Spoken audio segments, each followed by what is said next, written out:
पेण शहरावर येतोय पाण्याचं संकट।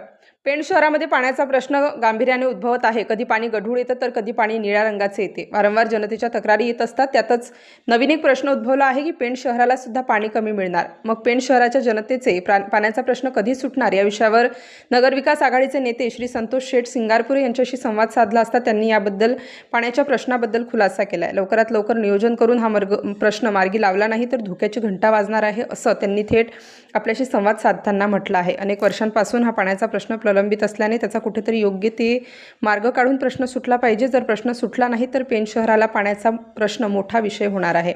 राष्ट्र माझा लाईव्ह न्यूजसाठी संजय गायकवाड, पेण, रायगड।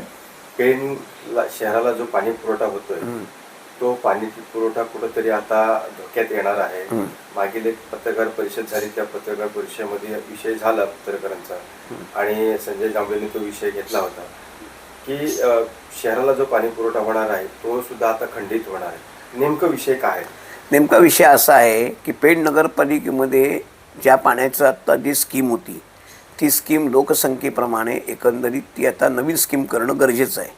2011ला आणि 10मध्ये जी स्कीम झालेली होती, 10 आणि 11मध्ये जी स्कीम झालेली होती पूर्ण, त्या स्कीम जी होती जुनी स्कीम होती ती स्कीम अर्धवट पडली होती, सेकंड टप्पा।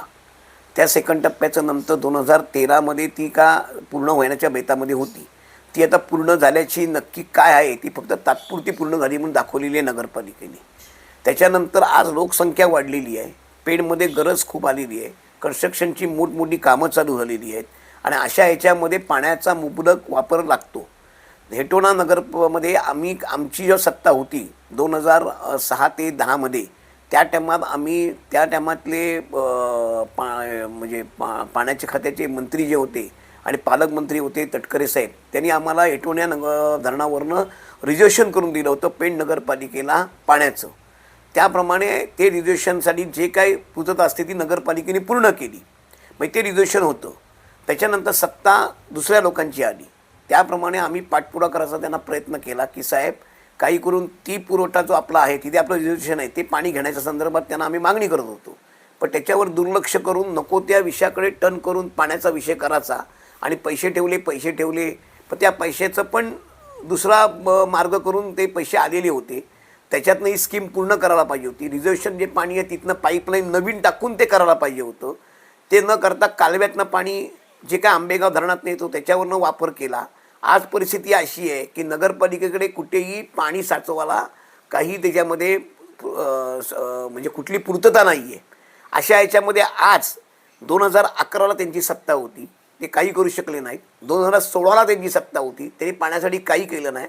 आज आंबेगाव आणि हेटोण्यामधनं जे पाणी आता आम्हाला पाहिजे ते कालव्यातनं पाणी येतं आणि तिकडनं आम्ही जॅकवेलवरनं ते उत्कर्षनगरवरनं आपली गांगाई शंकरनगरी जे आहे जॅकवेल, तिथनं आम्ही पंपिंग करून ते घेतो, ते धोकादायक झालेलं आहे। आणि आता कालव्यातनं काहीतरी हेटोणा प्रकल्पाची जी अधिकारी आहेत ते म्हणून आम्ही कालव्यात पाणी सोडणार नाही, कारण पाणी खूप फुकट जाते आणि पाणी हे किती महत्त्वाचं आहे जीवनाला हे सगळ्यांना माहिती आहे।